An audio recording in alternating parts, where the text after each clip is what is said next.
Hello, Meoni here, and welcome back to another video. This one very, very long overdue. I finally finished my grinding of PvP. I've been taking this very, very slow. Instead of doing what I usually do with a PvP series, instead of doing, everything on one day, I decided to take my time, and it's taken me this long, mostly through just roulettes and a frontline daily, to actually get to this point where we're finally rank 25. Now, a lot of people will have already got this, and I'm not expecting this to be, something that you've never seen before, but I finally finished my series 4 stuff. Not to be, missing out on any of the series stuff so far. I've managed to get it all, but the final reward, at least one that I'm going for, I don't care about the rest of these trophy crystals, is rank 25, which is the Traveling Supporter Identification Key. It says a thin rectangular piece of some unknown material.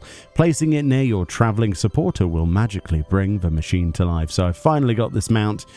I know a lot of people will already have this before me. There are hundreds of videos already on it. It's fine. It's fine. I'm a latecomer. For once. So let's look at this together then. Better late than never, right? Another reason I didn't really want to go out of my way to get this one is because it wasn't anything too much different than the Moonhopper. It's basically the same kind of idea. As you can see, just for a reference, this is the Moonhopper, which you get from the tribal quest with the Leporets, which you float on the side of. This is the other one, which, as you can see, is the brand new one, which is very similar, only you're being gripped by this large arm instead. You might have seen these robots within, I don't know, Smileton or something like that, or indeed near Leporets themselves. It says the Traveling Supporter. Summon forth your Traveling Supporter, proof that there is nothing a pair of bunny ears can't improve. And I completely agree, especially when they can wear hats. This advanced bipedal machina was found wandering the Cartano Flats by a quartermaster of the Eorzean Alliance. While it bears a striking resemblance to Allagan clockwork soldiers, it appears to have been enhanced by unknown hands or paws. So maybe the Leporets did have something to do with it. After all, they have been here for eons. The hidden text then, if you highlight over the image at the bottom, says, "The supporter I never would have suspected. It's supposed to help us farm carrots, not eat them." A quote there of Watching Way. Let's plop this on our bars then, replacing my Rising Phoenix on there. And as you can see, it doesn't have any special actions, and the majority of time you're going to be seeing it from this side. Let's change into slightly less clothing, because then you can actually see more of this model. I have a feeling that larger characters, larger races will probably be closer to being held in place by the robotic arm, but as it stands right now on my Mikote, it's not really holding on to me, really, is it? I'm just sort of piggybacking.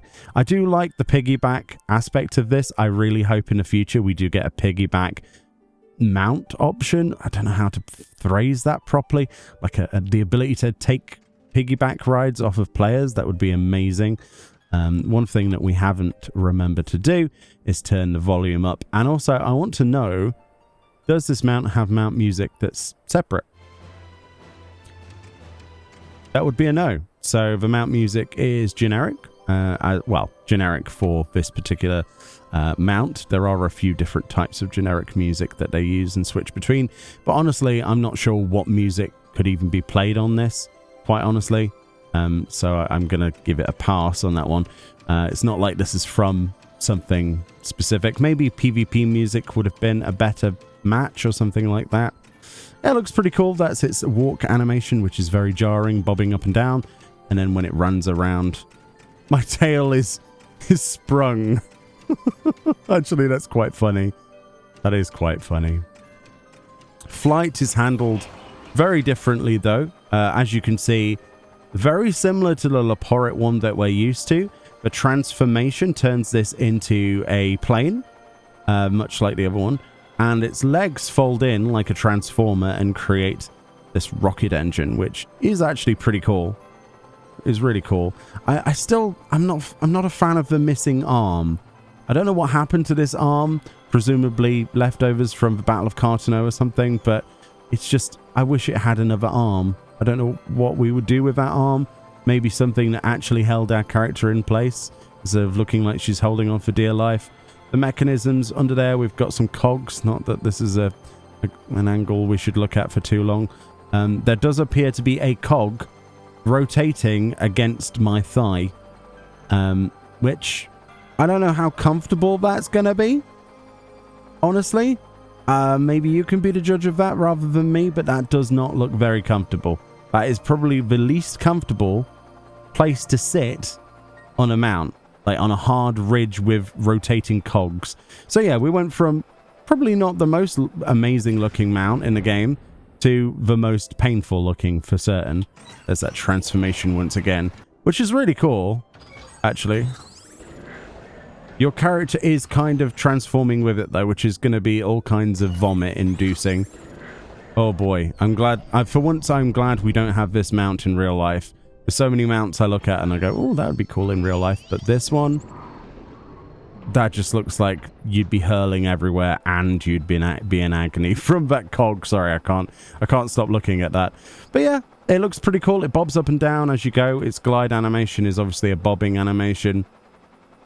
And you've got this big neon helicopter in front of your face, which, I mean, it's just dangerous, isn't it? You lean slightly too forward and you've got a completely different fringe, you know, at that point.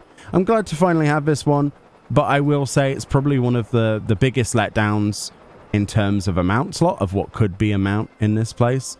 Does that sound harsh? Maybe. I don't know. I think, honestly, I've been spoilt with the caliber of all of the other mounts and rewards we've had from PvP. So when I saw this, it didn't immediately make me go, I'm going to go and grind that, like some of the other mounts did, like the red dragon and things like that, the flyer or whatever it's called. But yeah, it's all right, isn't it? But yeah, I was going to say, let me know if you've got this one, but a bunch of you will already have this. But hopefully the next season has something groundbreaking, and here's hoping it's not a robot. Anyway, much love. Enjoy the rest of your day, and I'll see you all next time. Bye-bye.